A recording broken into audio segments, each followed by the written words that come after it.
El Colegio de Farmacéuticos de Costa Rica tiene el agrado de compartir con ustedes el webinar ¿Qué es el autocuidado? Expositora invitada doctora Wendy Montoya. Sean bienvenidos. Buenas noches, estimados. Mi nombre es Catherine Agüero Infante. Soy farmacéutica adjunta de la Unidad de Estandarización del Ejercicio Profesional del Colegio de Farmacéuticos de Costa Rica. Les doy una cordial bienvenida a este webinar ¿Qué es el autocuidado? Recordarles que para realizar lo que son dudas, consultas, la participación de ustedes en este webinar está lo que es el chat, la herramienta de preguntas y respuestas, o bien podrán levantar la mano para así poder habilitar sus micrófonos. También se les estará compartiendo vía chat un enlace de una encuesta de calidad, por lo cual requerimos que la completen para tener una retroalimentación de este tipo de actividades. Nos acompaña la doctora Wendy Montoya, farmacéutica, investigadora, docente de la Universidad de Costa Rica. Además, actualmente es la coordinadora del proyecto de escuelas de autocuidado de salud para el desarrollo de habilidades de autorresponsabilidad. Y sin más preámbulo, damos inicio y le cedo la palabra.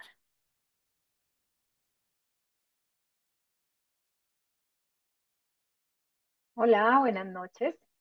Bienvenidos a esta actividad, conociendo el autocuidado y qué es el autocuidado, que es una de las líneas de, de abordaje, una de las estrategias que está siendo desarrollada por diferentes instancias, no solamente a nivel país, sino a nivel de la región. Entonces, es una oportunidad muy bonita que tenemos hoy de conocer algunos conceptos generales de lo que es el autocuidado.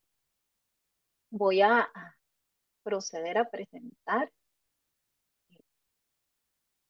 Muy bien, acá. Entonces, bueno, como les decía, el autocuidado está muy en boga como una de las estrategias costo efectivas más importantes para favorecer no solamente un adecuado control de ciertas condiciones de salud, sino como medida de prevención de enfermedades también, pensando también en las personas que, o en nuestras poblaciones que cada día tienen una mayor expectativa de vida, la parte de cuidarse durante todo el tiempo de vida nos va a permitir llegar en mejores condiciones a edades adultas. Entonces, desde la Facultad de Farmacia de la Universidad de Costa Rica y específicamente del proyecto de escuelas de autocuidado de la salud, es, para mí es un honor y una alegría estar acá compartiendo con ustedes los conceptos que tengo. Para dar inicio, voy a comentarles qué revisaremos hoy, qué estaremos conversando. Primeramente, bueno, pues algunos conceptos, cómo se ha ido desarrollando el tema del autocuidado y qué otros conceptos adicionales acompañan el mismo y permiten convertirlo en una estrategia práctica. Vamos a revisar programas de autocuidado existentes y algunas experiencias prácticas que hemos obtenido desde la universidad. Entonces, ya entrando en materia, quisiera conversarles algunos conceptos. El primero es el de enfermedad crónica no transmisible. Si recordamos la época de la pandemia, ¿verdad? En su apogeo, ¿cuáles eran algunas de las actividades de autocuidado que más nos decían, que más se promovían? Pues en realidad era el lavado de manos y la técnica de tosido y estornudo para evitar lo que era el contagio de esas enfermedades eh, agudas en ese momento, ¿verdad? La enfermedad por el virus del COVID. Ahora, ¿cómo vemos el autocuidado en un escenario de una enfermedad crónica no transmisible? Estas enfermedades, si nos vamos a la definición que nos brinda la Organización Mundial de la Salud, pues son enfermedades de larga duración y son el resultado de una combinación de factores genéticos, fisiológicos, ambientales y, muy importante, factores de comportamiento. Estas enfermedades, al ser de larga duración, tienen una característica muy interesante, que es que las personas empiezan a conocer cómo se manifiesta la enfermedad, los síntomas, las cosas que hacen que la enfermedad se exacerbe, los factores que hacen que la enfermedad se mantenga más controlada. Entonces permite a las personas tener un mayor conocimiento vivencial de su condición. Eso hace que cuando lleguen a un profesional de la salud, en realidad sean personas con mucho conocimiento desde su experiencia, aunado al conocimiento de la salud, pues permite ir desarrollando un conocimiento ya más profundo. Pensemos aquí en una diabética que ya conoce que cuando le da un cuadro de hipoglicemia puede presentarse sudoroso, puede presentarse sensación de nerviosismo, de descomposición, mareo y una serie de síntomas que al haberlos experimentado probablemente en varias ocasiones durante la experiencia de la enfermedad, van desarrollando ese conocimiento vivencial y cuando llegan a una cita y comentan todos esos síntomas, toda esta vivencia, el profesional de la salud logra decirles y explicarles por qué es que se producen esos síntomas y cómo irlos manejando. Entonces, las personas que padecen una enfermedad crónica se van haciendo expertas en su condición de salud. Y eso es parte del autocuidado. Acá quisiera ahora tener la oportunidad de lanzarles una pregunta y agradezco a quienes tengan deseos de comentar y participar conmigo, levantar la mano para que podamos escucharlos si desean conversar. ¿De cuáles barreras creen ustedes que existen para el manejo de las enfermedades no transmisibles o también llamadas enfermedades crónicas?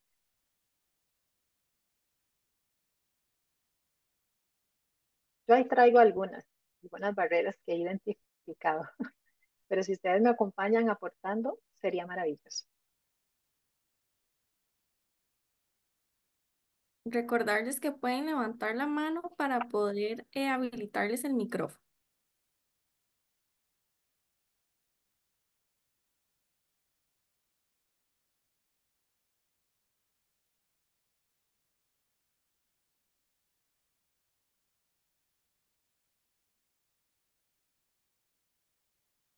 Bueno, parece que tenemos hoy un público un poco más reservado, pero no pasa nada. Está bien, entonces Doctora, voy a aquí comenzar. tenemos Ah, bueno. Ah, ok, perfecto. a Cuénteme. Yesenia Guzmán. Muy bien. Gracias, Yesenia, por participar. Buenas noches. ¿Me escuchan? Sí, se le escucha muy bien. Muchísimas gracias. Gracias, doctora.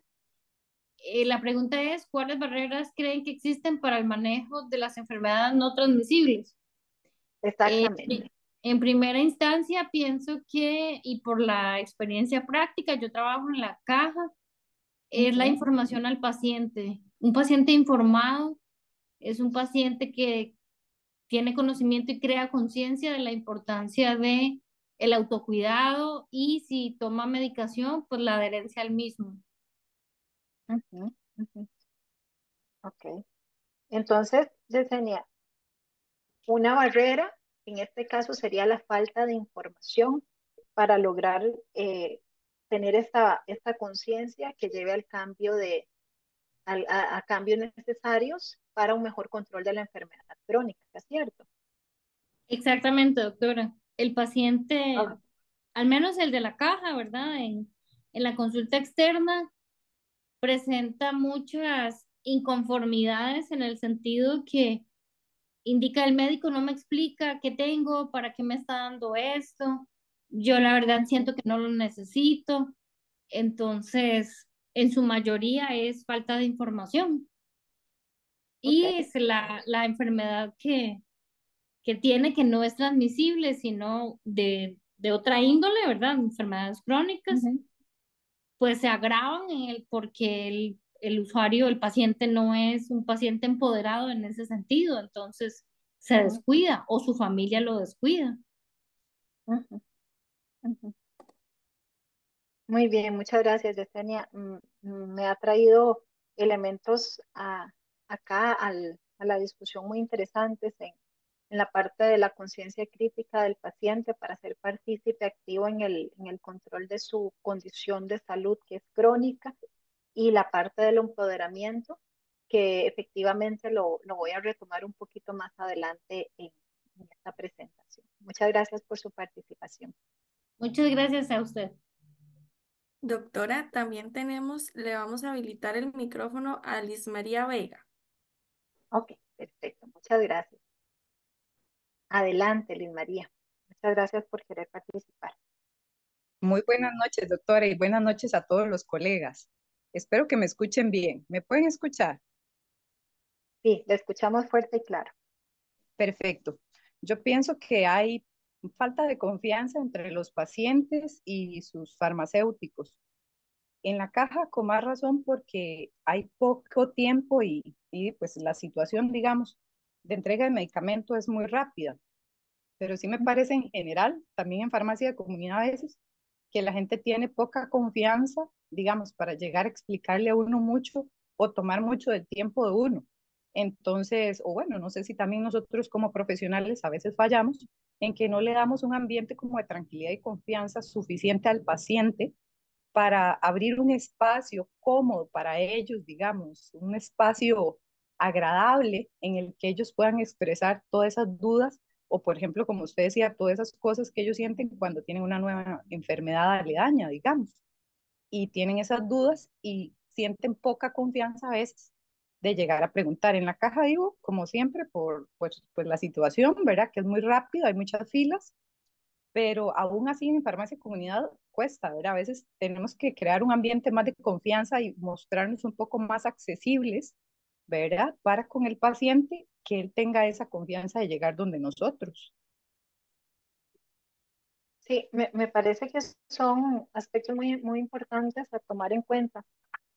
La parte esta del ambiente, un ambiente de seguridad, de comodidad y de confianza, porque si no existen esos elementos, difícilmente yo vaya a tener la apertura para comentar aspectos de mi condición y de mi vivencia y cómo el profesional de la salud puede aportar para que yo vaya acrecentando ese conocimiento y eso se pueda traducir en una buena toma de decisiones. Efectivamente, me parece que los elementos que comenta son muy importantes y la parte de las filas y todo esto que es en sí el sistema de salud, ¿verdad? Que a veces la forma en que está organizado eh, se convierte en una barrera algunas veces, ¿verdad? No creo que haya sido la intención, pero en la práctica, este tipo de situaciones, darnos una larga fila o un proceso burocrático que tal vez, o un proceso, no le pongamos la palabra burocrático, pero un proceso que es de fácil comprensión, puede convertirse en una barrera para el acceso a ese control o a ese manejo adecuado de las enfermedades. Muchísimas gracias por la participación y los aportes. Doctora, también tenemos a Sí, Marta Ortega. sí, perfecto. Hola Marta, muchas gracias por participar. Adelante.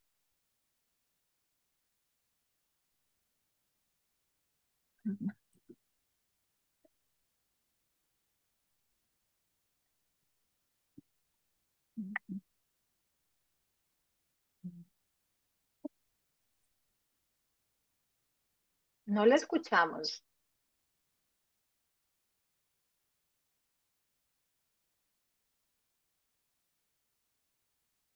no le escuchamos, ¿cierto? No, bueno, mientras se ajustan el audio, vamos a darle la palabra a Mayra Moreno.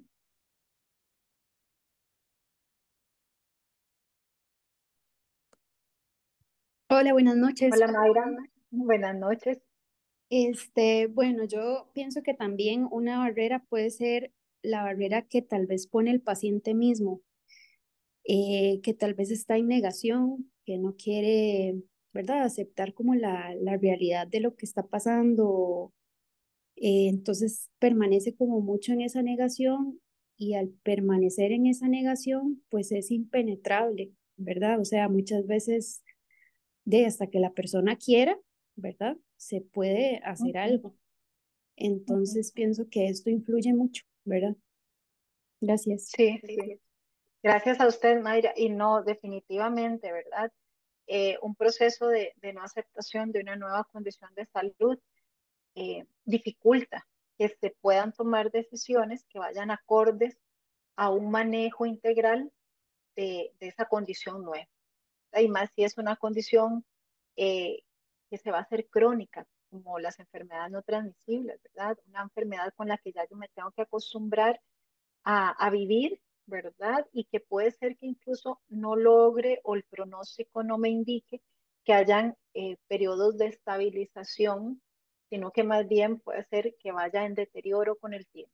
Entonces, efectivamente, la parte de aceptación y de introspección del paciente de su condición de salud actual nos va a influir para que se puedan manejar de la forma propia.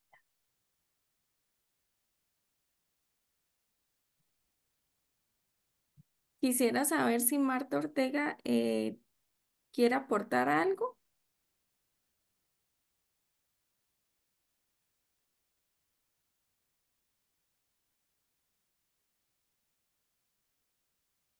Podemos continuar, doctora.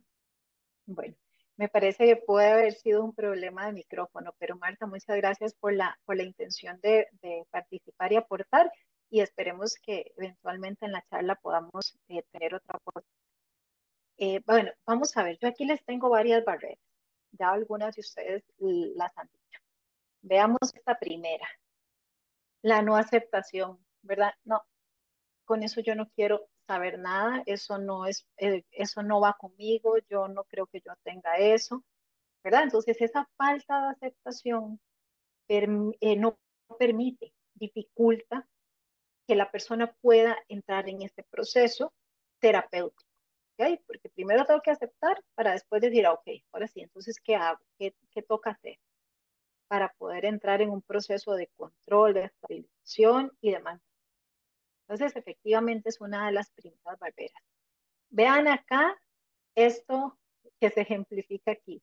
Una fila larga para poder entrar o adquirir un servicio de salud, ¿verdad? Ya sea una atención médica, ya sea un paquete de medicamentos, ya sea una consultoría, etcétera.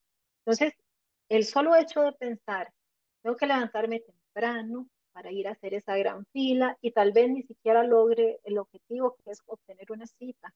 Pero entonces, esas son barreras que efectivamente el sistema de salud está eh, establecido de esta forma, pero que desalienta en muchas ocasiones a la persona. Pensemos en un paciente que trabaja y que le es difícil gestionar los permisos en su trabajo y bueno, pues tiene que asumir todas estas cosas y puede ser que en algún momento decida, pues mejor voy a rendir el medicamento y me lo tomo 2 días sí, un día no.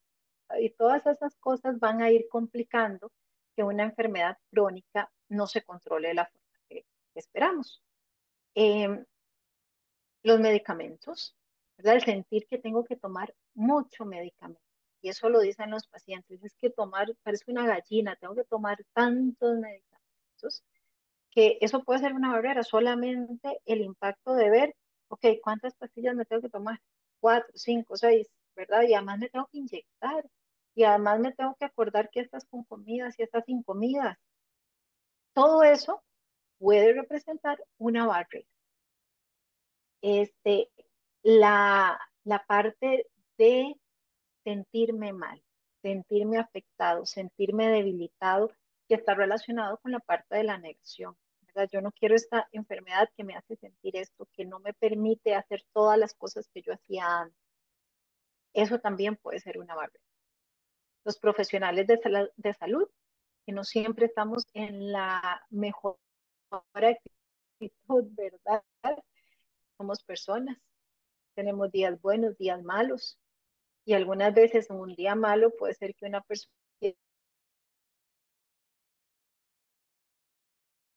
no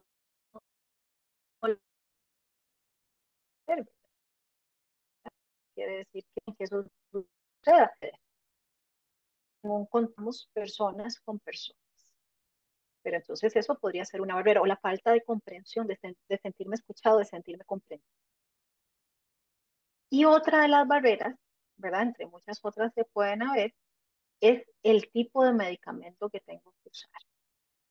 Muchas personas diabéticas dicen, no, no, yo me tomo todas las pastillas que usted me dé, todas, pero no me inyecto. No me inyecto, eso me da miedo, eso yo vi a mi abuelita que se ponía esas inyecciones y al final se deterioró mucho, entonces no, yo no quiero ese medicamento inyectado yo no lo voy a utilizar. Pero entonces son diferentes situaciones que cada persona vive diferente, que afronta diferente y que van a ir influyendo en cómo se gestiona ese manejo de la condición de salud.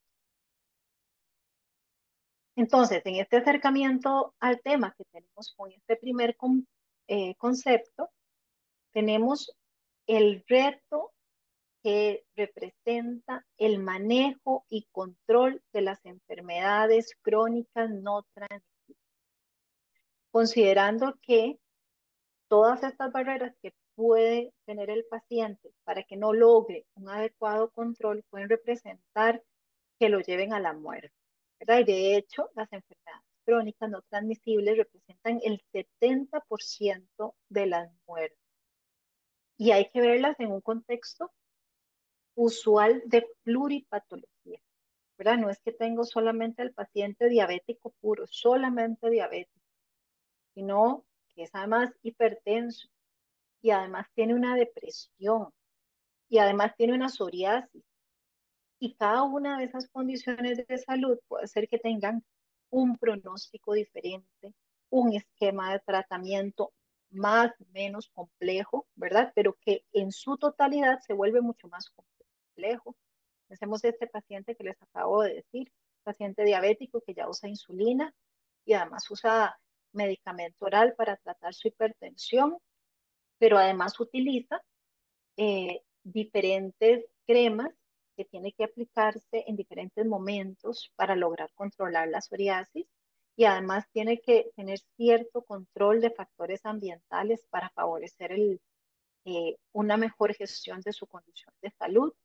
Y si le agregamos a esto que esta persona puede ser asmática y no solamente entonces va a usar tabletas, sino que va a usar inyecciones, medicamentos tópicos y medicamentos inhalados. Algunos 2 o 3 o 4 veces al día se tiene que poner. Entonces, esto va haciendo que la enfermedad crónica, toda esa barrera que habíamos anotado anteriormente, se multiplique, ¿verdad? Se magnifique. ¿Por qué? Porque no es solo una, sino que son varias, que conviven, incluso que hay que controlar una para poder mantener en un mejor control. Entonces, todo esto nos da una situación compleja que requiere de la aplicación de diferentes estrategias y de innovación para promover ese control que tanto queremos lograr y favorecer la salud y el bienestar del paciente. Veámoslo acá. Entonces, toda esta situación nos lleva a cuestionarnos si tiene que haber una transformación y una transición en lo que es el sistema y el modelo de atención de la salud, donde estamos acostumbrados a un modelo paternalista, tradicional, donde la persona va a recibir una atención médica porque tiene una serie de signos y síntomas correspondientes a una enfermedad X o a varias enfermedades, y que este profesional de la salud tiene que hacer una serie de exámenes para identificar cuál es la entidad patológica que tiene esta persona y a partir de ahí brindar una serie de recomendaciones, ya sea de procedimientos, de tratamientos que esta persona necesita realizar para favorecer el control. Modelo paternalista, tenemos a un profesional de la salud que es el que conoce, el que sabe y el que dirige al paciente en esta búsqueda del control y de la estabilización. Por el otro lado, tenemos un modelo más centrado en el paciente, donde se tiene que ver a la persona en su individualidad e inmersa en todo este contexto de sistema de salud, de sistema familiar, de condición propia de la persona, de su vivencia de la condición de salud y que a partir de un entendimiento liderado o guiado por el profesional de la salud pueda ir a tomar decisiones diarias que le permitan participar activamente en este camino de convivencia controlada con una condición de salud en particular. Algunas veces hemos escuchado, estoy segura que ustedes lo han hecho, es que el médico me dijo que tengo que hacer esto, esto, esto y eso. La persona no necesariamente sabe por qué, el porqué de cada una de las instrucciones que le fueron dadas. Y ya a partir de una falta de comprensión se dificulta el camino para una decisión diaria de esas instrucciones. En el enfoque centrado en el paciente, tenemos una conversación, una interacción que permite hacerle ver al paciente la necesidad de tomar estas decisiones y se le permite al paciente decidir si quiere esa o si quiere alguna otra opción, ¿verdad? Y esto motiva de una mejor manera el cambio en estilos de vida, porque la persona entiende, comprende. Claro que tenemos que ver esto en el entorno, o sea, cómo es el sistema de salud y en qué medida permite esta atención centrada en el paciente. Ya ustedes me dirán que en 15 minutos se podrá hacer todo eso. Bueno, pues difícilmente, ¿verdad? Pero algunas veces en esos 15 minutos se puede dar una pequeña eh, señal, una mirada comprensiva hacia el paciente eh, que lo pueda ayudar a tomar esas decisiones. Muchas veces está muy, muy desorientado, muy, muy perdido y muy angustiado porque ahora tiene un diagnóstico sobre el que no sabe qué va a pasar. Entonces, estas decisiones que le corresponden al paciente se van haciendo más complejas de conseguir en el día a día. Y bueno, esto nos lleva al segundo concepto que quiero mostrarles hoy, que es el concepto del autocuidado y que tiene que ver con esas decisiones que yo les decía. El paciente al final es el que vive con su enfermedad y es el responsable principal de lograr un estado de control. Entonces, el autocuidado es lo que tiene que estar aplicando en su vida diaria. ¿Por qué? Porque son todas esas acciones claves que lleva a la persona a regular aquellos factores propios de su desarrollo, de su funcionamiento personal y del entorno con el fin de proteger su vida, su salud y su bienestar. ¿Verdad? Estoy identificando esta situación, necesito acciones claves que me permitan manejarla a tiempo.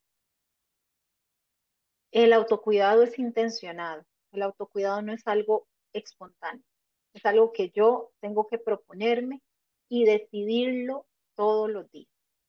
Es como ahora se habla de que el amor es una decisión, y yo creo que es así. Entonces yo decido amar en el día a día, no es hoy decido sí, hoy decido, mañana decido no. ¿Por qué? Porque esa condición de amor que quiero crear se puede deteriorar los días que decido no amar, ¿verdad? Entonces acá es algo similar, ¿verdad? Yo deseo cuidar mi salud y todos los días decido hacer acciones claves para poder cuidarla. principalmente en aquellas que estoy identificando que están flaqueando, ¿verdad? Otra característica del autocuidado es que es continuo en el día a día, lo que les decía, un día sí y el otro también. ¿Para qué? Para poder mantener ese control adecuado y que es adaptado a las necesidades individuales. Muchas veces se tiende a decir en los entornos de atención de la salud, bueno, es que entonces ahora tiene que comer saludable, ahora tiene que hacer ejercicio, ahora tiene que evitar el estrés, ahora tiene que, y tiene, ¿verdad? Una serie de condiciones. Pero ¿qué es para mí comer saludable? ¿Qué es para mí? ¿Cómo entiendo yo eh, hacer ejercicios en una condición de salud en particular? Es lo mismo hacer ejercicios cuando yo tengo asma que cuando yo tengo hipertensión o cuando ya yo tengo una afección cardíaca de fondo. Es lo mismo. Podemos decir, haga actividad física de una forma estándar. Pues en realidad no, ¿verdad? Sino que eso tiene que estar adaptado a ciertas necesidades individuales, principalmente cuando hablamos en un contexto patológico. Si lo hablamos más de promoción de la salud, una persona sana, ahí pues tenemos un poco más de medidas más estándar o de recomendaciones comunes. Pero en un contexto de salud, de afectación de la salud, sí hay que considerar cuáles son esas necesidades individuales que lleven a la persona a una mejor toma de decisiones en acciones claves para promover su salud, para prevenir también. Entonces, el autocuidado nos lleva a una serie de toma de decisiones en acciones concretas. Por acá les dejo algunos de ellos. Veamos por acá. Entonces, en esta primera, el autocuidado físico. Si yo decido hacer ejercicios, cuántas veces a la semana voy a hacer ejercicios, qué intensidad de ejercicios, va a ser un continuo, va a ser un estilo de vida. Yo decido ejercitarme en el día a día porque sé que eso trae beneficios a mi cuerpo físico y eso se va a ir generando una mejor condición de salud en el tiempo, ¿verdad? Les decía lo de la expectativa de vida al principio de esta presentación. Y claro, es muy distinto pensar en una población con una expectativa de vida a los 50 años, donde el deterioro orgánico va a tener ese límite, a pensar en una población de 75, 80 años de expectativa de vida. Ese organismo va a estar funcionando durante más tiempo y claro que va a tender a deteriorarse, ¿verdad? Así como se nos daña la cocina y el tele y demás, así el organismo, después de mucho tiempo de funcionamiento, puede ir teniendo eh, complicaciones. Entonces, el ejercicio físico es algo que nos permite mantener una reserva física para poder llegar a esa expectativa de vida con unas mejores condiciones. Entonces, no es, ojalá pudiéramos decir, empecé a hacer ejercicio desde muy joven para prevenir y mejorar mi condición de salud los años que yo viva y no decidí empezar a hacer ejercicios cuando ya tengo una condición de salud deteriorada y eso hace que esa reserva que yo vaya a construir sea menor que si hubiese tomado la decisión desde antes. Pero bueno, importante es tomar la decisión y hacerla intencionada y continua en el tiempo para tener esos resultados. Otro tipo de autocuidado, el autocuidado mental, ¿verdad? Y más en nuestros tiempos, donde las múltiples responsabilidades y los tengo que están a la orden del día, ¿verdad? Entonces, tener espacios de esparcimiento donde podamos, ojalá, tener una mente en blanco, una mente tranquila, una mente que nos lleve a una mejor condición para integrarnos después a la familia, al trabajo, es súper importante. Entonces, el autocuidado mental es uno de los ejes que componen el autocuidado integral. El autocuidado espiritual. ¿Cómo me siento yo en relación con con las demás personas, con si creo o no creo en un ser superior, ¿verdad? Y cómo eso afecta o no afecta mi vida, mis decisiones, mi estado de ánimo, etc. También tenemos el autocuidado social, cómo me relaciono yo con las personas, cómo creo esos vínculos que me dan estabilidad, que me dan sensación de sentirme apoyado, ¿verdad? Entonces el autocuidado social es una de los de las patitas de esta mesa del autocuidado.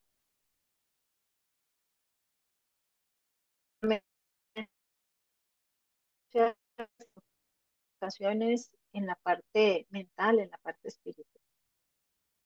Y bueno, también un poco lo que es el autocuidado ambiental. Si yo vivo en una zona en medio de suciedad, de malos olores, de mala gestión de residuos, donde falta el agua continuamente, ya lo hemos visto recientemente, ¿verdad?, en nuestro país, eso puede influir en mi autocuidado.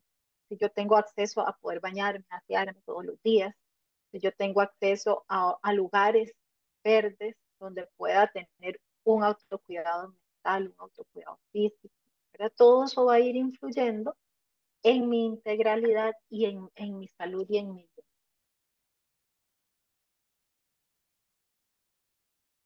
Y bueno, vean qué interesante, esto nos va a llevar a otro concepto, que es el concepto del paciente experto.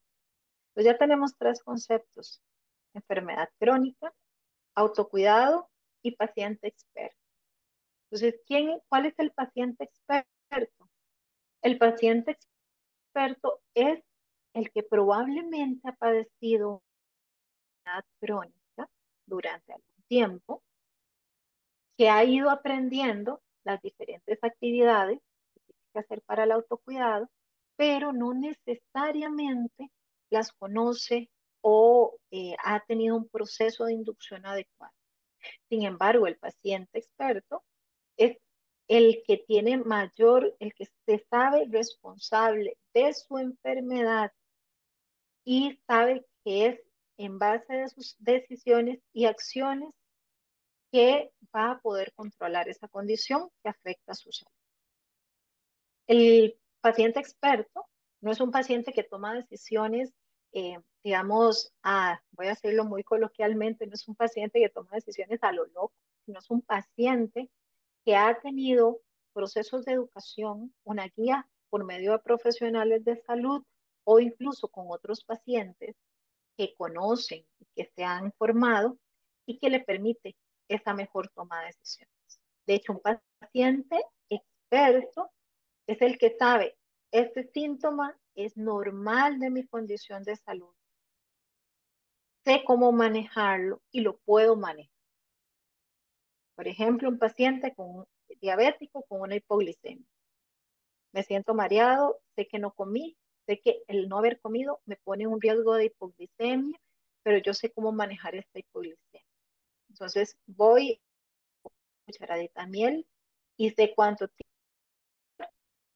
eso tuvo efecto y a partir de aquí qué otras decisiones puedo seguir tomando, ¿verdad? Pero eso probablemente es algo que ha ido aprendiendo en el proceso. Y ese mismo paciente también sabe cuando esto ya no es común en mi condición de salud. Esto puede ser un riesgo y debo ir a un servicio de emergencia. Entonces, este paciente experto sabe las acciones de autocuidado que tiene que hacer y se hace responsable de su salud. A diferencia de lo que escuchamos muchas veces en el sistema tradicional paternalista. Es que me pasó esto y vengo a ver qué hacen conmigo, vengo a ver qué me dan, vengo a ver, ¿verdad? Cómo el médico o el profesional de la salud se encarga de quitarme esto, se encarga de curarme esto. Pero en esta nueva eh, vertiente de paciente experto activo en su condición de salud, es el paciente el que sabe que él es el responsable y que en los momentos en que el conocimiento le quedó corto necesita de la mano del profesional de la salud para guiarse. En el concepto de paciente experto, La información es la base del cambio de los comportamientos. Y bueno, aquí les lanzo otra pregunta. ¿Están todos los pacientes capacitados? ¿Están todos los pacientes siendo expertos para esa toma de decisión diaria? Pues bueno, yo les voy a comentar. En realidad, para que un paciente pueda considerarse un paciente experto, tiene que tener conocimientos adecuados que le permitan el desarrollo de habilidades que aplique en su día a día. Y tiene que estar acompañado de un sistema de salud que favorezca que él desarrolle esos conocimientos, esas habilidades y a quien pueda acudir cuando ya el manejo, la gestión de la condición de salud excede las capacidades propias del paciente. El paciente experto es un paciente empoderado, un paciente que sabe tomar las decisiones y se siente responsable de su salud y autónomo en el manejo de su condición de salud. En este sentido, han nacido diferentes programas de pacientes expertos. Tenemos el más famoso y el que es como el papá de todos los programas de pacientes expertos, que es el Chronic Disease Self-Management Program de la Universidad de Stanford en Estados Unidos. Es un programa donde se van formando pacientes líderes que conocen su enfermedad, saben cómo la viven y pueden guiar a otros procesos, a otros pacientes en ese proceso de conocimiento. Entonces son procesos muy, muy interesantes, ¿verdad? Tienen líderes guiados inicialmente por profesionales de la salud, pero ya después estas personas que padecen la enfermedad, que viven con la enfermedad, se logran capacitar de manera que conocen también la información técnica para la toma de decisiones. Y esos pacientes lideran grupos de educación a otros pacientes que no tienen el conocimiento. Entonces se va haciendo en estos programas, es como una semilla, ¿verdad? Que se va expartiendo y va permitiendo que las personas sean más autónomas y también tengan una red de apoyo que les acuerpe en momentos en los que no conocen y también que les aconsejen cuando aquí ya no tenemos nosotros más participación, necesitamos un servicio de emergencia. Entonces, estos programas favorecen no solo el empoderamiento y la autonomía del paciente, sino que favorecen también un mejor uso de los recursos de los sistemas sanitarios. Les voy a comentar. En Costa Rica y propiamente en la universidad tenemos un proyecto que en nombre diminutivo lo llamamos escuelas, pero que se llama Escuelas de Autocuidado de la Salud y este es el loguito, que busca estos procesos, busca formar pacientes expertos para contribuir en que estas personas participen activamente en el cuidado de su salud, pero que lo hagan seguros de lo que están haciendo, porque tienen el conocimiento y tienen las habilidades de ese paciente experto. ¿Cómo trabajamos nosotros en escuelas? Bueno, pues trabajamos por medio de procesos estandarizados, donde existen guías metodológicas con la información, con el sustento teórico que permite decidir protocolos de actuación de lo mínimo que debe conocer un paciente con X enfermedad crónica para poder tomar decisiones en su día a día, decisiones adecuadas y acordes a su condición de salud particular.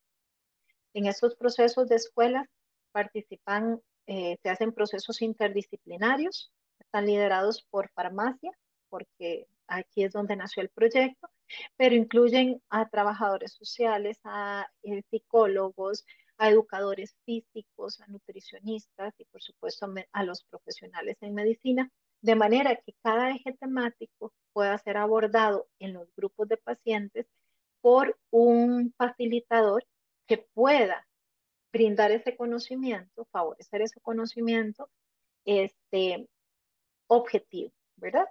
Algunas veces los pacientes dicen, que yo ya busqué en internet, pero a la vez dicen, yo no sé si eso es así o no es así, ¿verdad? Entonces algunas veces ese exceso puede ser la persona más confundida porque no sabe si creer o no creer, ¿verdad? Son lindos porque participantes, cada quien cuenta su experiencia y el otro se puede identificar. Y solamente eso de me identifico con otro que también padece lo mío, lo mismo que yo, y que sí sabe lo que yo estoy pasando, solamente eso es terapéutico. Tener también de la mano a un profesional que lidere el proceso me da tranquilidad de que la información que yo estoy recibiendo es correcta y voy eh, para la toma de decisión. Bueno, y vamos a un cuarto concepto que quiero darles hoy, que es el de educación en salud. Entonces, la parte de educación, de información y de transferencia de conocimientos como el principal para poder favorecer pacientes expertos que se autocuiden en el día a día adecuadamente y que y que controlen mejor esas enfermedades crónicas transmisibles. Entonces, la educación en salud como, como definición es ese proceso donde se hace una transferencia, pero también una construcción de conocimientos y habilidades, decisiones y empoderamiento, punto de vista de independencia y responsabilidad personal. Hace una persona que está en salud, un agente que toma buenas decisiones, que mejora la gestión de la condición crónica. Pensemos en un asmático que solamente usa el salbutamol y lo usa todos los días. Claro, gestiona bien su condición de salud porque el medicamento que le va a decir usa solamente el de las crisis, está constantemente en crisis. Entonces, un que tiene una buena educación en salud va a lograr una mejor condición de esa condición crónica, una mejor gestión de esa crónica y el empoderamiento de saber qué puedo hacer cuando tengo este y este otro síntoma tiene un efecto psicológico positivo en el paciente, mejora el, el contexto de toma de decisiones, ¿verdad? Le aumenta la seguridad y todo, y todo esta eh, todo este terreno fértil es lo que favorece que vayan haciendo esos cambios de comportamiento, pero convencidos de que eso es lo. Entonces, esto es muy, muy interesante y hay que tener en cuenta que es esta, la parte de educación en salud, uno de los principios, pero no es el único. Tenemos que, para favorecer el autocuidado, hay que tener otros componentes, como políticas y recursos. En este estar para acá, para, para un poquito más en cuál es este efecto o qué tiene, de qué se trata estas políticas y recursos. Y para eso no se puede dejar de hablar de los determinantes sociales de la salud, ¿verdad? Que son todos aquellos factores que influyen en la salud y el bienestar de la persona.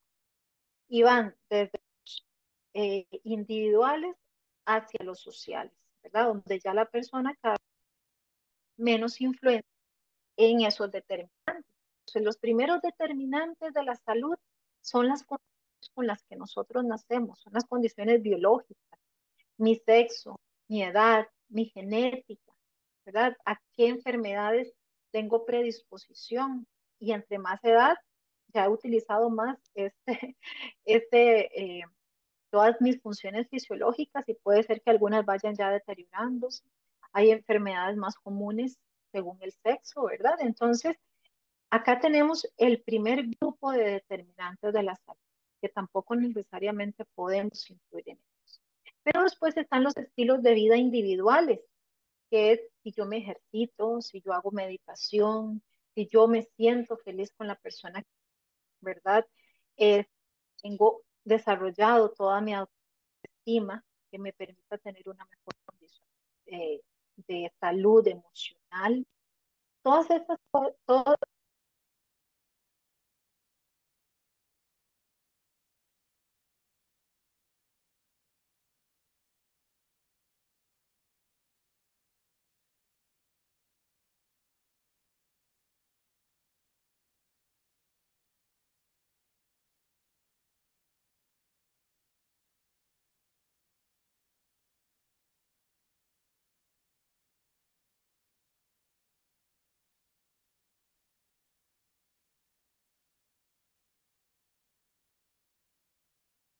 Doc, vieras que no se le escucha.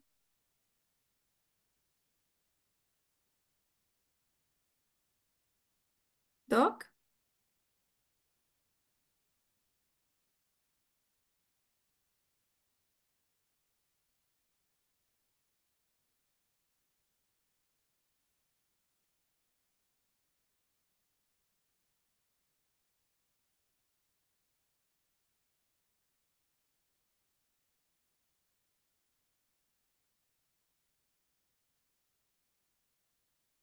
Doc, ¿me puedes escuchar?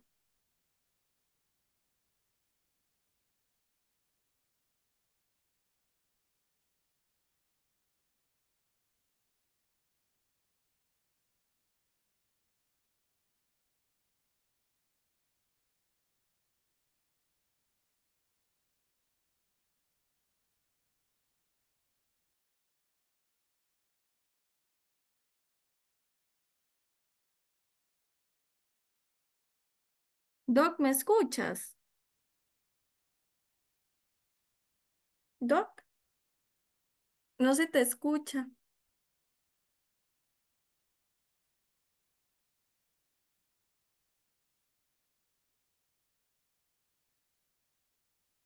Ya, disculpen, me había quedado sin audio, ¿cierto? Sí, ¿Desde sí, hace cuánto me quedé sin audio? Porque yo desde la diapositiva anterior. desde los determinantes sociales, desde esta. Ajá, Ok, escuchamos los factores biológicos, los estilos de vida individuales. creo que como desde ahí no. Ok, ok, bueno, entonces voy a retomar un poquito más. Gracias por avisarme, no me había percatado y les agradezco que me hayan hecho saber este defecto tecnológico. Bueno, les estaba comentando que en esta componente clave de políticas y recursos es donde entra principalmente lo que son los determinantes sociales de la salud y que van desde lo individual hasta lo este, comunal y las decisiones más de política pública. Entonces, en los factores biológicos es como nacemos, ¿verdad? Donde tampoco tenemos influencia necesariamente, ¿verdad? La edad no la podemos quitar, la genética, cuál es nuestra predisposición, el sexo, ¿verdad? Si soy hombre, si soy mujer, y dependiendo de solamente esa condición, puedo estar mayormente predispuesto a padecer cierto grupo de enfermedades. En cuanto a lo que son los estilos de vida, aquí hablamos de las decisiones individuales que tome la persona. Desde si decido comer ensalada, a si decido nunca comer ensalada. Si decido ejercitarme y ejercitarme diariamente o de vez en cuando. ¿Verdad? Ya esas son las decisiones propias de la persona donde puede haber una red de apoyo familiar o social que favorezca que esa persona tome esas decisiones, pero que en realidad dependen de cada uno, son individuales. Y ya después tenemos las redes sociales y comunitarias, donde, por ejemplo, podemos encontrar los programas de ejercicios, todas estas parques adecuados para ir a hacer recreación, donde pueden desarrollarse grupos comunales de autoayuda. Acá pensamos, por ejemplo, en grupos de pacientes que puedan apoyar y acuerpar a cada persona individual, ¿verdad? Que decida incluirse, pero si no hay un grupo, si no hay un programa de ejercicio, si no hay una organización comunal, esta persona en su individualidad no puede integrarse ahí. Entonces, todo este entramado es muy importante para lograr mejores decisiones y una mejor salud y bienestar. Y ya después, más arriba, en este circulito, tenemos todo lo que tiene que ver más con política pública, ¿verdad? Todo lo que es el acceso y la producción de alimentos saludables, los sistemas de educación, los ambientes laborales, si son sanos, las condiciones de vida y las condiciones de trabajo. Es diferente que yo trabaje en una oficina donde tenga el microondas para poder calentar mi comida, donde tenga acceso a un baño para lavarme las manos, ¿verdad? Para asearme, a que yo trabaje en ventas ambulantes, donde todas esas condiciones las pierdo y mi condición, mi posibilidad de tener salud y bienestar va en deterioro, ¿verdad?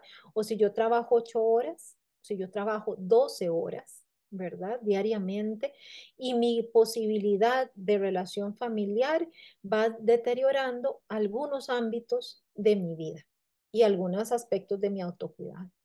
La parte de desempleo, el acceso al agua y al saneamiento, el acceso a vivienda y a un sistema de salud que me permita atender condiciones agudas y favorecer el control de aquellas que son crónicas.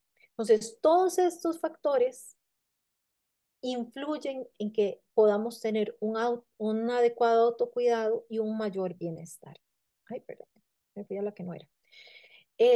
Otro de los componentes claves para favorecer el autocuidado es los sistemas de salud, donde haya una adecuada gestión de las condiciones crónicas que favorezcan una mayor efectividad en el control.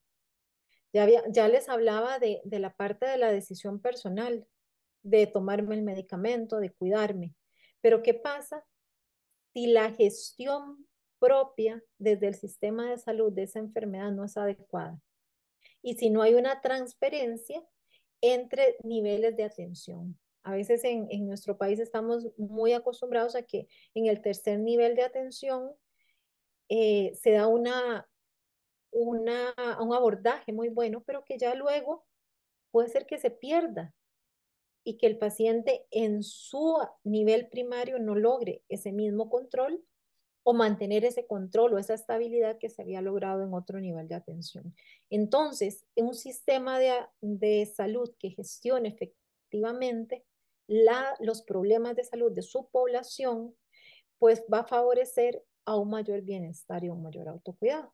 Apoyo al autocuidado, ¿verdad? Todo lo que son estrategias de promoción y prevención, la reestructuración para la atención de la enfermedad crónica no transmisible, donde podamos tener un enfoque centrado en el paciente, en su individualidad, que sea anticipado y no que sea de atención ya cuando el problema o la complicación se ha presentado y donde haya una monitorización cercana.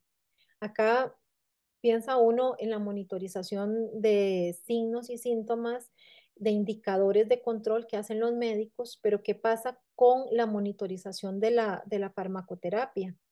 La monitorización de la necesidad, efectividad y seguridad de cada uno de esos medicamentos.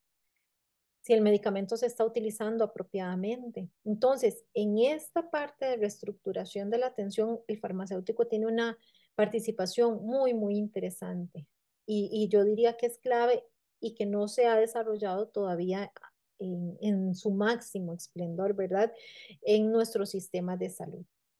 Que hayan sistemas de información clínica donde pueda haber una presentación detallada para visualizar el progreso de cada uno de los pacientes y esto favorezca la toma de decisiones anticipada a partir de una monitorización cercana de información oportuna y adecuada.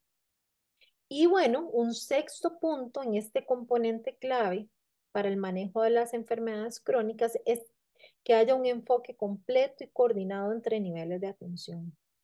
Que lo que se hace en un nivel de terciario, donde ya se recibe al paciente probablemente con complicaciones, se estabilice y se controle, pueda llevarse a niveles de atención inferiores, donde estamos más cerca del hogar del paciente, pero donde podemos monitorizarlo más, de forma más cercana y anticipada y poder elevar su atención o su necesidad de la atención en realidad en relación a esos resultados, ¿verdad? Que el paciente pueda subir y bajar en ese nivel de atención oportunamente y que hayan guías que favorezcan ese proceso.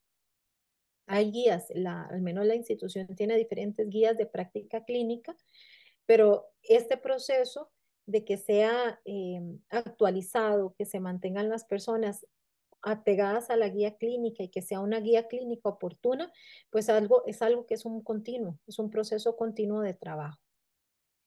Bueno, este ya se los había dicho, que es toda la parte de determinantes de la salud. Y bueno, ¿qué pasa con estos 6 componentes? ¿Cuál es la idea para favorecer que un paciente pueda tomar mejores decisiones? Bueno, es que si tenemos un buen sistema de salud donde haya una organización de la atención sanitaria, donde se contemple la autogestión del paciente, los sistemas de prestación, el apoyo a la decisión y los sistemas de información clínica adecuados, y esto está inmerso dentro de una comunidad donde haya recursos y políticas que favorezcan el bienestar y la salud, podemos tener interacciones productivas entre un paciente informado y activo que conoce de su enfermedad, que está empoderado y que puede asertivamente interactuar con un equipo de salud proactivo que está acompañándole siempre para saber cuándo puede autogestionarse y cuándo necesitamos que acuda al sistema de salud. Y esto, en este modelo, podríamos tener resultados clínicos y funcionales más oportunos que lleven a un mantenimiento de la salud y a una mejora en el bienestar.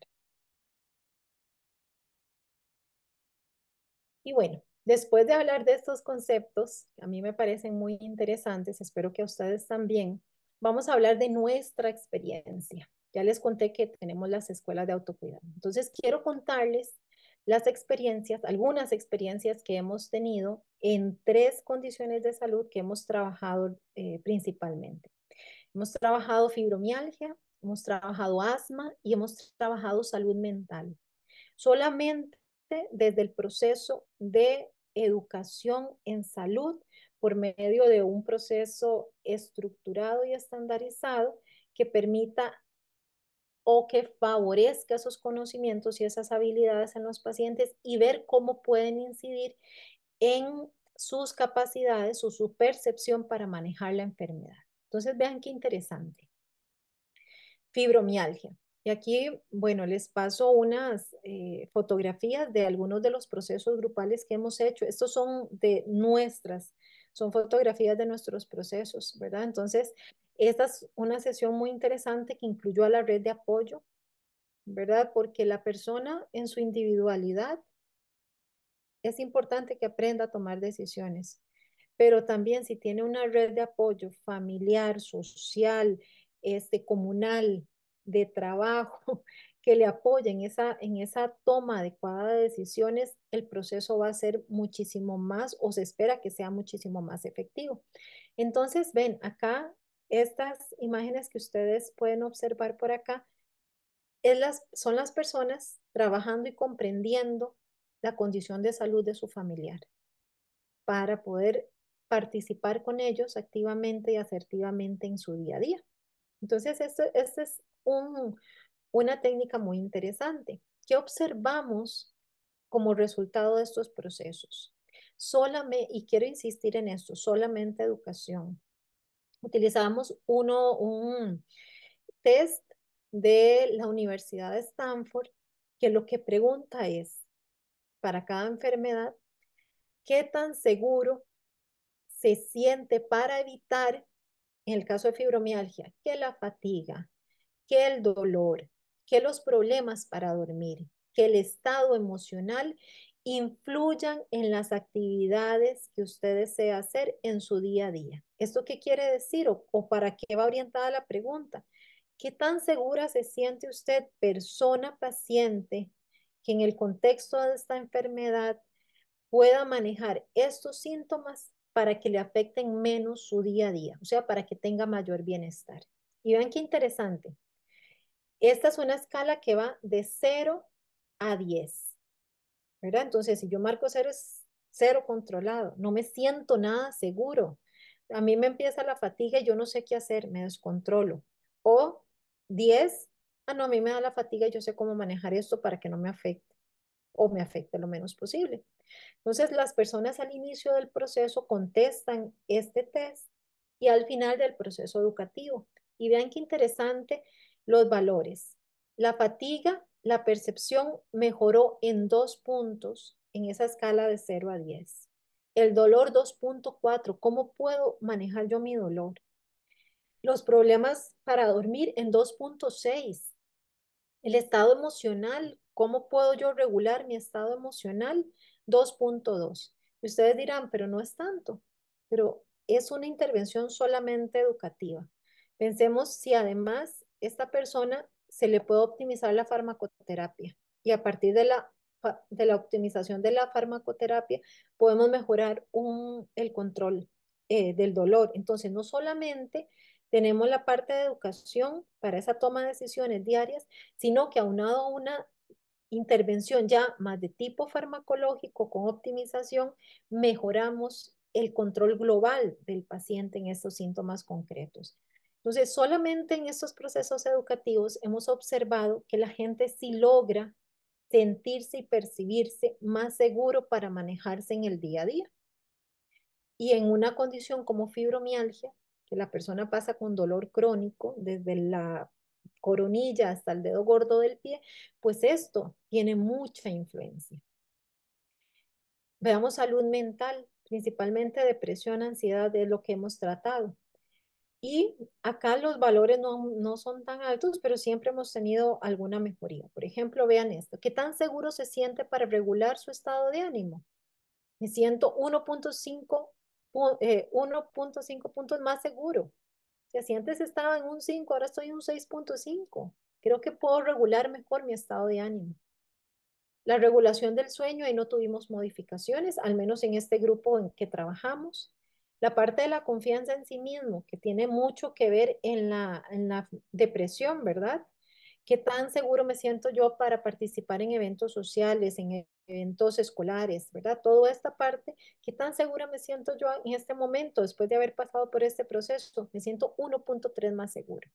Entonces también tuvimos una mejoría. Y en el manejo de otros síntomas asociados a la afectación de la salud mental, también hubo una mejoría. Entonces, nuevamente, no son valores grandísimos, pero en una persona, en cada una de estas personas pueden tener mucha influencia en el control de su condición. En cuanto a lo que es el asma, en lo que es el asma, vean qué interesante. Acá también tuvimos mejorías.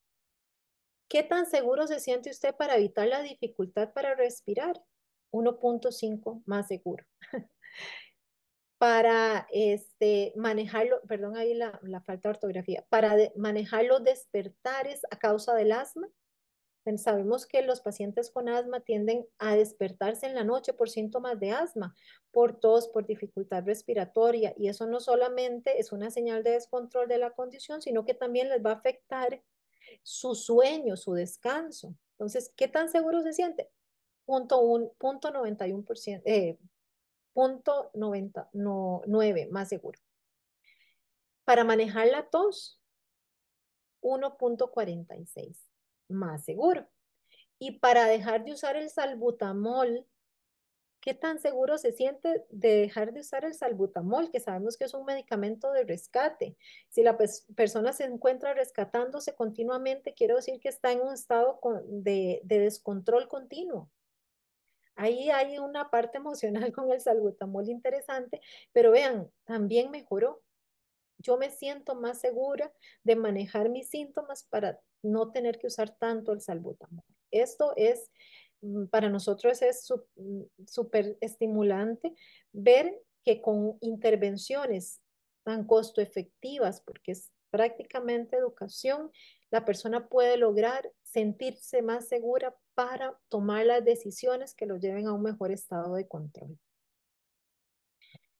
Y bueno, ya para ir cerrando esta charla, quisiera hablarles del papel de los profesionales de la salud, porque en este paradigma de transición de los sistemas de salud, los profesionales se posicionan como facilitadores del conocimiento, ¿verdad? Teniendo en cuenta que los profesionales tienen que desarrollar también habilidades para ser educadores, para transferir esa información de una manera fácil, entendible por el paciente, que puedan aprender o a guiar al paciente en la toma de decisiones, en el llegar a acuerdos, y pues entonces tiene que desarrollar todas estas habilidades de comunicación que favorezca que realmente puedan ser facilitadores del conocimiento. Los escenarios de atención farmacéutica, ya sea de consulta, de seguimiento, de indicación, incluso pueden ser estos espacios donde cada uno de los profesionales nos convirtamos en facilitadores del conocimiento para que el paciente idealmente logre ir desarrollándose también como un paciente experto. Los profesionales de la salud son el pilar del cambio para lograr que los pacientes conozcan esas estrategias de autocuidado en el día a día, ¿verdad? Nuevamente, si yo soy una persona recién diagnosticada hipertensa y nada más me dijeron es hipertenso, tome este medicamento, ¿cómo sé yo cuáles son todos estos cambios que debo de hacer para mantener mi hipertensión controlada? ¿Verdad? A mí les voy a contar una experiencia. Yo doy atención farmacéutica a pacientes con enfermedades crónicas, principalmente muchos ya con síndromes coronarios, producto de que no se controló bien sus enfermedades crónicas de fondo. Y en muchas ocasiones los diabéticos dicen, si yo hubiese sabido esto, si yo hubiese sabido esto, creo que me hubiese podido cuidar mejor, me hubiese podido tomar mejores decisiones, pero no lo sabía. Entonces, el pilar del cambio definitivamente son los profesionales de la salud, que eduquen no solamente al paciente, sino a su familia, con el fin de que disminuir factores de riesgo, ¿verdad? Si yo acumulo o dejo de acumular factores de riesgo, disminuyo el impacto de cada factor de riesgo, pues mejoro mi pronóstico, mejoro mi bienestar, aumento mi bienestar. Y bueno, los profesionales de la salud inciden directamente en el conocimiento que tengan los pacientes de su condición de salud, sintiéndose los pacientes seguros de los que están recibiendo y no informados desde fuentes que algunas veces no saben si son del todo confiables, entonces quedan informados pero con desconfianza. Entonces los profesionales de la salud pueden favorecer ese conocimiento que el paciente requiere para autocuidarse de una forma en que esa persona se sienta segura de la información que está recibiendo. Y bueno, eso es lo que les quería compartir desde el proyecto de escuelas de autocuidado en lo que es este conocimiento del autocuidado de la salud, que nosotros como personas es importante que lo apliquemos en nuestra vida, en nuestro día a día, y también generar esa semilla de profesionales de la salud para que las poblaciones que atendamos puedan ir desarrollando esas habilidades y esas capacidades para sentirse más seguros de manejar su condición de salud. Desde el proyecto de Escuelas de Autocuidado de la Salud nos sentimos muy agradecidos con el colegio de habernos invitado a participar en este webinar y espero que para todos los participantes haya sido de provecho, y cualquier inquietud con lo que son los procesos educativos para favorecer pacientes expertos. Desde el proyecto estamos desarrollando protocolos estandarizados de trabajo para que ojalá en cada clínica, en cada país, en cada centro de salud, podamos ir desarrollando estos procesos educativos y ojalá con estos elementos que desde la academia nosotros vamos generando y podamos ir sembrando estas semillitas de promoción del autocuidado en diferentes poblaciones. Entonces, muchísimas gracias por su atención. Muchísimas gracias, doctora. Quería recordarles a todos que en el chat ya compartí la encuesta de calidad para que nos ayuden a completarla. Doctora, tenemos algunas consultas. Claro. Nos comentan, ¿dentro del autocuidado tienen relación con las redes de cuido? Vamos a ver, sí tienen mucho, mucho que ver, ¿verdad? Desde el proyecto de escuelas de autocuidado, trabajamos nuestras estrategias con los pacientes, con las redes de apoyo, porque la red de apoyo influye mucho en las decisiones que pueda tomar el paciente y con los profesionales de la salud como eh, facilitadores de todo este proceso.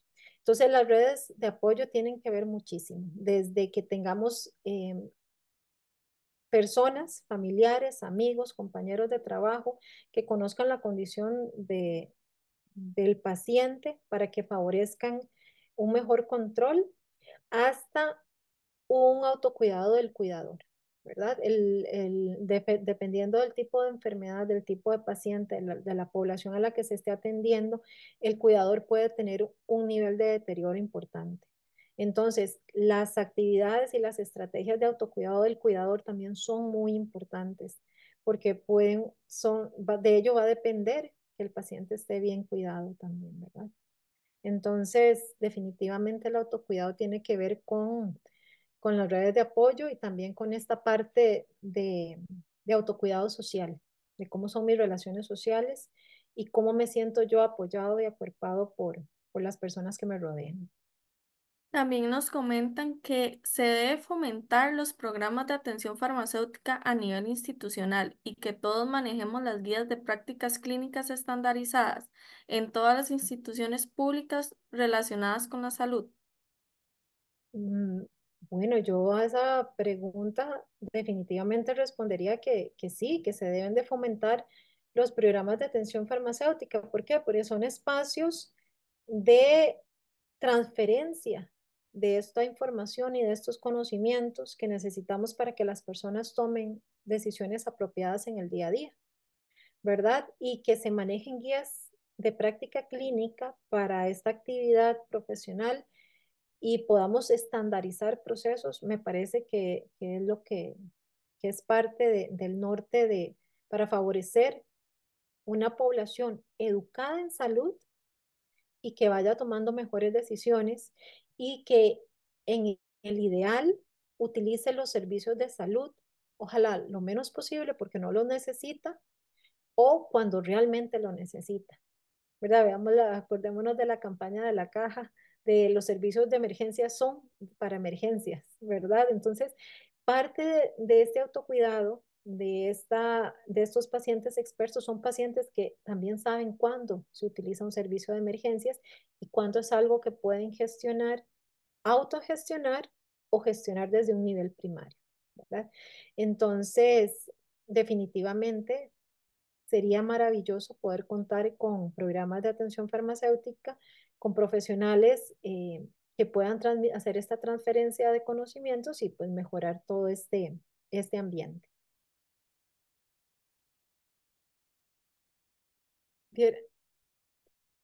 Miras que no le escucho, está silenciada. Perdón. Tranquilo. Como otra pregunta que tenemos dice, ¿se han realizado alianzas estratégicas a nivel de la Caja Costarricense del Seguro Social con el fin del desarrollo de programas de autocuidado manejando información estandarizada, siendo la Caja Costarricense del Seguro Social el lugar donde llegan la mayor parte de los pacientes del país? Bueno, le voy a responder la pregunta desde el proyecto de escuelas de autocuidado.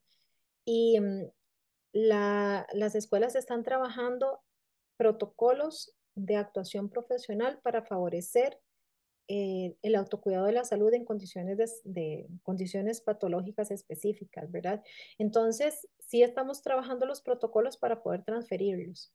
Y el proceso de alianzas es, de hecho, uno de los objetivos del proyecto, porque como les comenté, no podemos favorecer las estrategias de autocuidado solamente desde una disciplina. Idealmente son interdisciplinarios estos procesos para que haya un autocuidado lo más integral posible. Entonces, las alianzas son parte de los objetivos y hay que hacer más alianzas pero todavía no hay alianzas específicas con la caja. Eso sí es algo en lo que se tiene que seguir trabajando y esperamos poder seguir trabajando.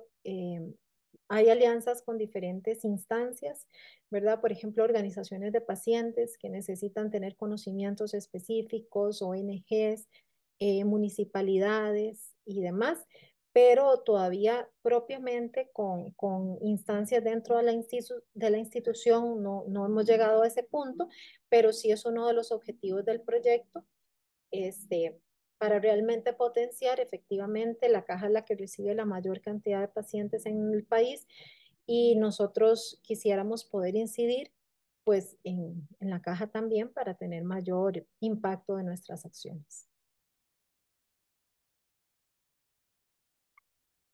Muchísimas gracias. Para finalizar, quisiera agradecerle a todos los participantes por ser parte de este webinar, también instarlos a seguir participando de este tipo de actividades, mantenerse actualizados en una educación continua. Agradecerle a la doctora Wendy Montoya por compartir sus conocimientos y su experiencia en esta área. Y, bueno, tenemos una última pregunta. Dice, ¿cuánto tiempo tienen trabajando en estos proyectos de autocuidado? Sí, ya la estaba viendo en el chat esa pregunta. Eh, bueno, Silvia. Silvia, tenemos ya este 2024 en nuestro cuarto año, ¿verdad? Entonces, el proyecto en realidad es joven, porque son 4 añitos que hemos trabajado, ya tenemos varios protocolos de trabajo y, y diarios de autocuidado. Los diarios de autocuidado son muy interesantes porque permiten a la persona poder llevar a su día a día las estrategias que se le dan en los procesos educativos. Entonces también tenemos ya vamos para nuestro cuarto diario de autocuidado de la salud. Entonces, estamos trabajando bastante, creciendo bastante, estamos jovencitos todavía y por eso les decía lo de que hemos hecho muchas alianzas, pero todavía la caja no la hemos logrado poner ahí en nuestro centro de trabajo, en nuestro centro o nuestro objetivo, ¿verdad? Principal, porque hay que darle un poco más de robustez a todo lo que es la estandarización del proceso y las herramientas para eh, darles paquetes, digamos, que se puedan implementar de una forma más completa, pero sí esa es la idea. También nos menciona Jessy Núñez que en la Caja Costarricense del Seguro Social existían las clínicas de hipertensión arterial y de diabetes y Ujú. fueron eliminadas, las cuales tenían una metodología similar a la que usted expone. Sí, sí, en realidad estos procesos educativos en grupo son muy efectivos principalmente por esta parte de que yo me puedo sentir identificada con el otro. No me siento sola en este mundo de la hipertensión o de la diabetes, tal vez en una familia donde yo soy la única diabética, ¿verdad?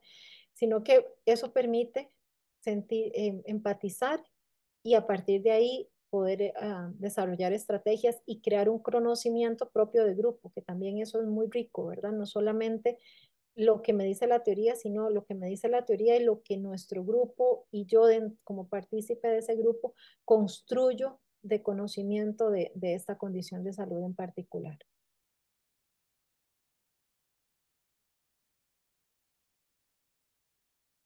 Dice que en el área de salud en la que estoy existe el programa PINS, que es algo similar.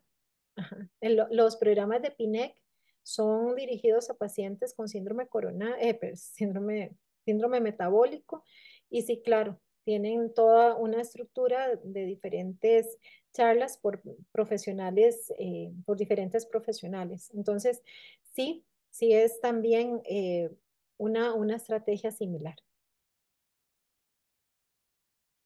No sé si hay alguien más que tenga alguna duda o otra consulta.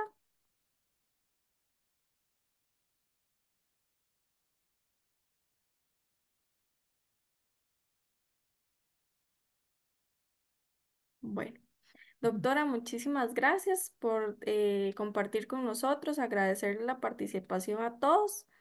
Este webinar fue de gran provecho. Desearles a todos una linda noche y agradecerles por la participación. Y yo también, muchas gracias y buenas noches.